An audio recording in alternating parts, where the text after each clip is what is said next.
All that was an ex parte conversation. How did you find out about any of that? Well, I'm disturbed too. You got 5 minutes. Well, I don't need it. I want to continue. Mr. Steele, I am going to hold you under, still hold you in summary criminal contempt. This RICO trial blew up. The judge stormed out, a defense attorney was thrown in jail, and in a twist no one expected, the judge was kicked off the case. What started as a trial turned into a full-blown courtroom meltdown. The case against Jeffrey Williams, aka Young Thug, stretched over a year, with some of the wildest moments imaginable. The biggest? Lead defense attorney Brian Steele was sent to jail. Prosecutors said Williams co-founded YSL as a violent street gang. The defense insisted it was just a record label. Then came the bombshell. Steele was accused of hiding knowledge of a secret meeting between the judge, prosecutors, and a key witness. When he refused to give up his source, the judge stormed out, held him in contempt, and had him locked up. There is a matter regarding the jail calls that we were provided. Mr. Steele has not yet provided us the ISO file. We received something additional on a thumb drive last night. We had the deputy of our jail call unit look at that, and we are again missing. We do not have the complete file. To be able to play though? To be able to access it properly, to be able to look at it, authenticate the calls, the time of day, all of that, we don't have. This is where alarm bells start blaring. A private meeting between a judge, prosecutors, and a sworn witness, without the defense, isn't just unusual. In criminal law, it's radioactive. Objecting and pushing back. You allow another moment when Miss Love calls me that I did not do something. They have the exact image of what we got from the jail in Fayette County. That is it. And if I get another false allegation and you do nothing, I'm shocked. I'm appalled at you. I sit here day after day with this false allegation just machine. I gave the state everything. There's been no disconstruction. There's been no purposeful. I don't care. I don't care. I give over everything. I've done this for 33 years. Never in my life have I seen a trial. I've done 300 appeals in the state of Georgia alone. I've never read a case like this. Judge, I gave them everything I had. I waited. I was at my office till 8, after 8 last night. I waited for their investigator to come by. I handed him an exact copy of thumb drive. They have everything that we got from the Fayette County Jail. There's been no deconstruction. There's been no purposeful exclusion. This is not the first time. Okay. And I apologize that I'm getting temper, but I've never been treated like this. You talk about professionalism every week. Professionalism is lacking with one lawyer here. It has never been. I don't even like coming to court. I used to love this. I would die for what we do. I used to say, I'm dying. I would die. I couldn't choose a better profession. If I had litigated with Miss Love, I would. Your Honor, can we strike the hominem attack? No, I'm speaking. Really, can we strike that? Okay, hey, everybody, calm down. Everybody, both of you, please be seated. Judge, I'm not both done. of you, please be seated. You have to do something. I was told, based upon information and belief, that when we arrived at 8:30, 9 o'clock today, we did not come into your courtroom until almost 11:30. And what I found out just recently, this is not waived, is that supposedly in chambers, this honorable court reporter at times, honorable court at times, district attorney or district attorneys from the DA's office, as well as investigators, sheriff deputies, Mr. Copeland and his counsel met together. None of the defense team, to my knowledge, was aware that this was going on. And then somehow that email was CC'd to me. That never. Mr. Steele, can I interrupt you for just a second? I'm kind of disturbed because that's ex parte. All that was an ex parte conversation. How did you find out about any of that? Well, I'm disturbed too. What I was told was that Mr. Copeland said. And you haven't answered my question yet. I'm not going to answer that question. You're not? No, I will not answer that question. Why will you not answer that question? Because I want to make sure that what I say is accurate, and I'm not trying to get anybody else. I'm asking you, how did you get this information? I'm not telling the court. What I'm saying is based upon information. Okay, well, listen, if you don't tell me how you got this information, then you and I are going to have some problems. We can have I have problems right now. Okay, I know. Look, I don't want to know about your problems, okay, at this point in time. All I'm asking you at this point in time is, How did you come upon this information? Look, if the case gets reviewed, the record's going to be available for our appellate court and for whatever reason. But it's disturbing that how somehow you have surreptitiously gotten information in regards to the court's private ex parte conversations with a party. I mean, A witness who was sworn in Friday, the court's telling, this is what I was told. If this is not true, not true. This court Mr. handed Steele, Mr. Copeland tell me how you perjury. got the information. Listen, whatever you want to do to tell me I'm how not you telling got the information, then we can go ahead and go forward. I'm not going to say that. What I'm going to say is this. I was told, and I hope this concerns the court. It concerns me that you have proprietary information. Why is it or proprietary? Information that you should not be having that was ex parte. Why? With a party. Why? State of Georgia. How about the witness? How about Mr. Copeland, who supposedly announced he's not testifying and he'll sit for 2 years, and then supposedly this honorable court, or excuse me, let me rephrase that. This court supposedly said, I can hold you until the end of this trial. Ms. Hilton supposedly said, actually, all of the defendants and then all 26 people are disposed of. If that's true, what this is coercion, witness intimidation, ex parte communications that we have a constitutional right to be present for. So I understand that you're upset towards me, but I don't know what I did. Mr. Steele, I still want to know, how did you come upon this information? Who told you? What I want to know is, why wasn't I there? Why did Sir, I'm going to hold you in contempt if you don't tell me who this. Tell me who this information. I don't want to be held in contempt. Well, I'm not answering that question. That's attorney-client privilege information. I am not answering attorney-client privilege. Unless you were in my chambers, that's the only way you can figure out. I tell you what. I'm going to give you 5 minutes. If you don't tell me, if you don't tell me who it is, I'm going to put you. I'm going to put you in contempt because that is not attorney-client privilege. Attorney work product privilege. I am not. How did you get that information supposedly from my chambers? Did somebody tell you? I'm not. You should have told me. You got 5 minutes. Well, I don't need it. I want to continue. This is what I was told. Mr. Copeland made statements that he admitted to killing Donovan Thomas and was. Don't take my notes. No. This moment matters because juries don't just watch evidence; they watch people. Steele isn't posturing here. This is a veteran lawyer realizing the foundation of the trial may already be cracked. Steele, before I recessed, I asked you, how did you get this information?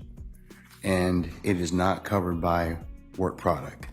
There's only one way you could have gotten it. So I'm going to ask you again.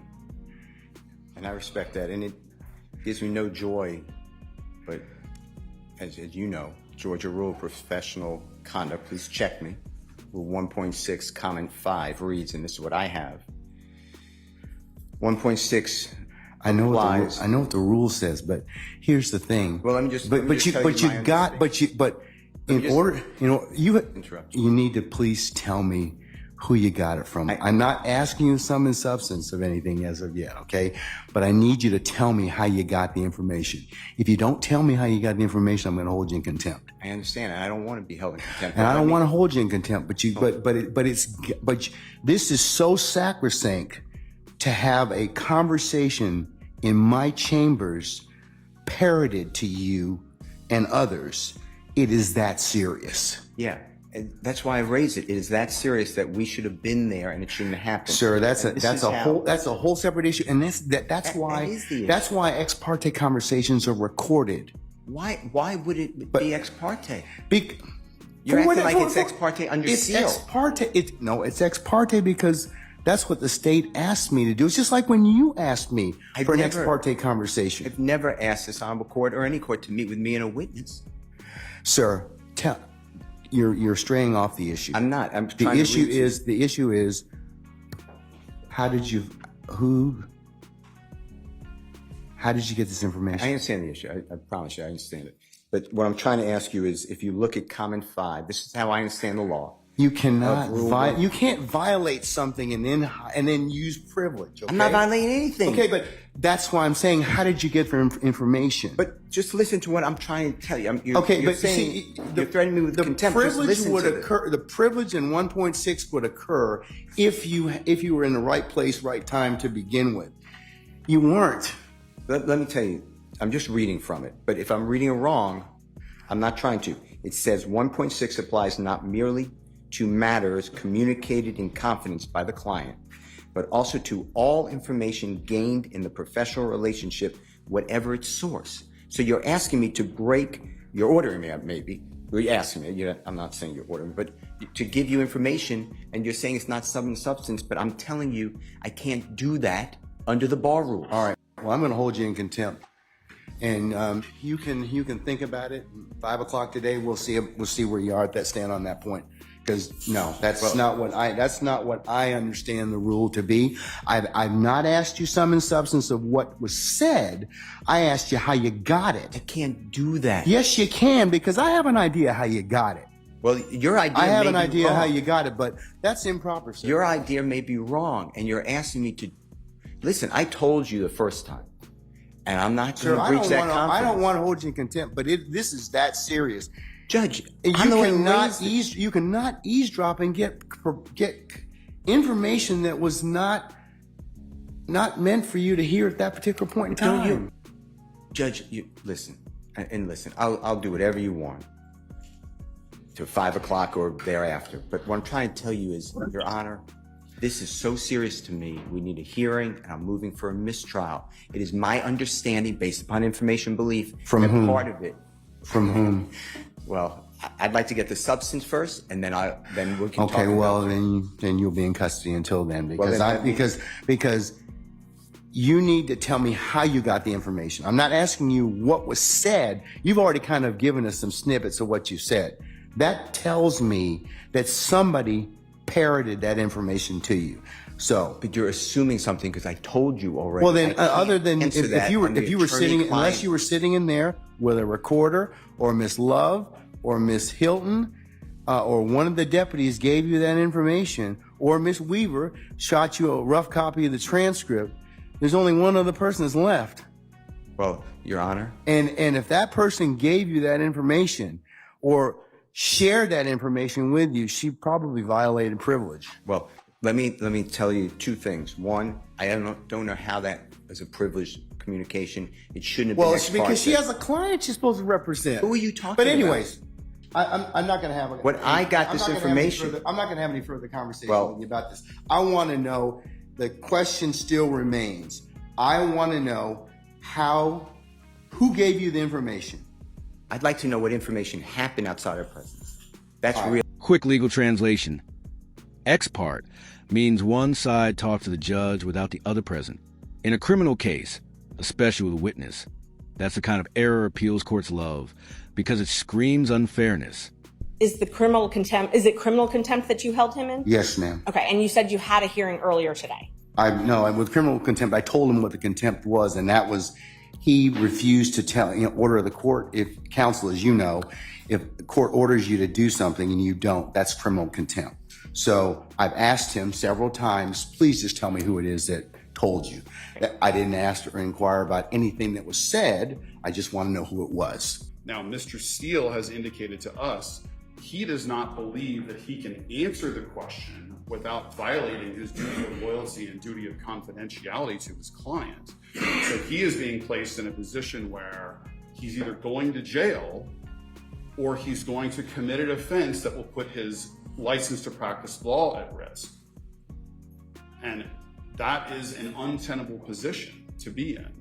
And Mr. Steele is a zealous advocate for his client, and he is simply trying to protect that duty of loyalty and duty of confidentiality, because if he answers your question, it is very reasonable to assume and likely that he will be facing a bar complaint that could result in a suspension or in the loss of his license.